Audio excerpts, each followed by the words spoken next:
मालूम इन्होंने कौन सवाल उठाया था, इन्होंने कौन सवाल उठाया था शराब नीति को लेकर? उस पर आतिशी आपका जवाब, इन्होंने कहा कि अगर पुरानी शराब नीति इतनी अच्छी थी तो फिर वापस क्यों ले ली?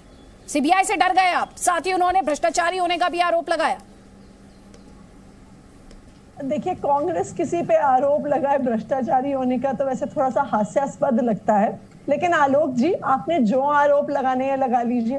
पिछले 7 साल से लगातार कांग्रेस पार्टी आम आदमी पार्टी की सरकार, अरविंद केजरीवाल की सरकार के बारे में लगातार एलजी साहब आप चुनाव जीत रहे हैं, इसका मतलब ये कि नहीं है कि आप भ्रष्टाचारी नहीं, पुलिस को शिकायतें करती रही है। आप चुनाव जीत रहे हैं, इसका मतलब ये नहीं है कि आपने पैसे नहीं खाए। लोग जी, आप सबको शिकायत कर रहे हैं तो जांच करवा लीजिए, हम तो हर प्रकार की जांच के लिए तैयार हैं।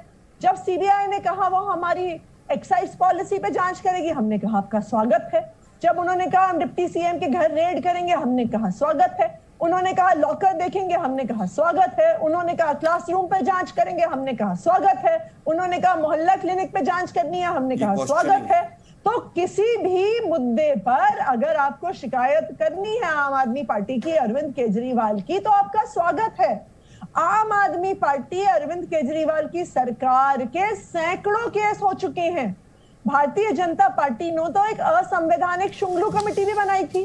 6 महीने तक 500 फाइलें लेके बैठे थे वो अरविंद केजरीवाल जी। उन्होंने आपसे जो सवाल पूछा था वो शराब नीति पर था, उनका जो सवाल था वो शराब नीति पर था, उस पर आपका जवाब आपके पास भी तो ट्रंक भर के सबूत थे, वो कहां चले गए? दूसरी बात, आपने जो सवाल पूछा बिल्कुल सही बात, क्यों ली वापस शराब नीति? इस पर तो डिप्टी सीएम ने प्रेस कॉन्फ्रेंस करके कहा कि एलजी साहब ने नीति लागू होने से 2 दिन पहले अपने ही लिए हुए निर्णय को बदल दिया, जिसकी वजह से नई एक्साइज पॉलिसी जिस स्केल पर सफल होनी थी वो नहीं सफल हो पाई। हमने तो डिमांड करी है कि एलजी साहब पर अभी भी खोलना चाहते हैं, जांच होनी चाहिए। क्यों जांच नहीं कर रही है सीबीआई एलजी की रोल की उसमें?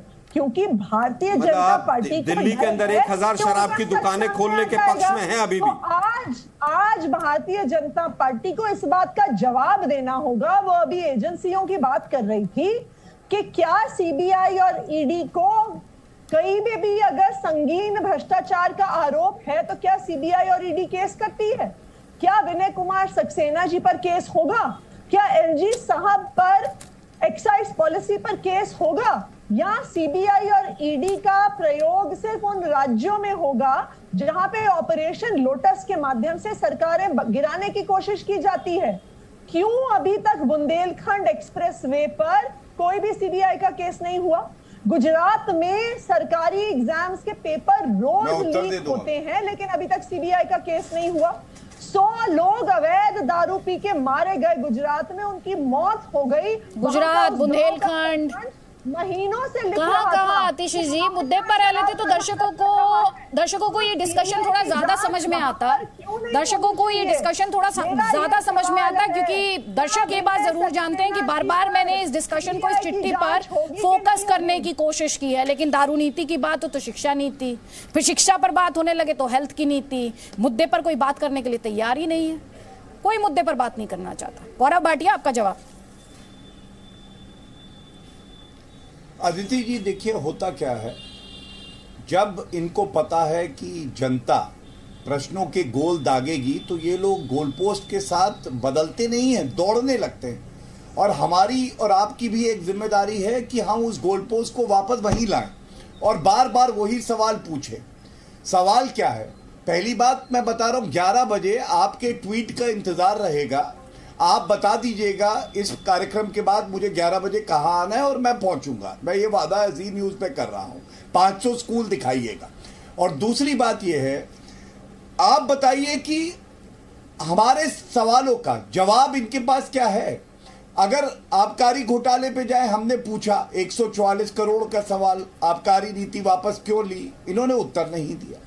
हमने क्लासरूम घोटाला, 3 सवाल मैं बड़े बड़े पूछ लेता हूं। पहली बात, 2.5 साल बीच में नहीं, फिर देखिए, फिर बीच में पिछले 1 महीने से दे चुके हैं। अदिति जी, ऐसे आप बताइए, हर बार बोलेंगे बीच में। अदिति जी प्लीज, के मुद्दे पर अदिति जी ये तरीका ठीक नहीं है, ये बौखलाई हुई है। दर्शक अगर देख रहे होंगे तो कई बार उन्हें ये फीलिंग आ रही होगी कि स्कूल में बच्चे ज्यादा डिसिप्लिन तरीके से व्यवहार करते हैं। और ये पार्टी के स्पोक्स पर्संस हैं, नेशनल पार्टीज के, जो सरकारें चलाती है। मैम, आप अपनी बात अपने वक्त में रखिए, दूसरे की बात तो सुन लीजिए, आपको अपनी बात का, दूसरे की सवाल का जवाब देने का मौका मिलेगा।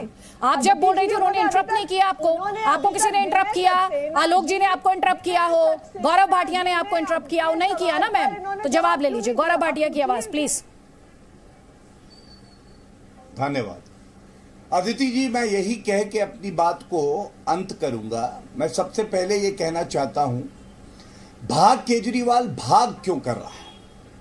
मैंने आपसे बिल्कुल स्पष्ट सवाल पूछे ना। 2.5 साल तक सीवीसी की रिपोर्ट विजिलेंस डिपार्टमेंट को दी गई, आपने क्या कार्रवाई करी? प्रश्न नंबर 1।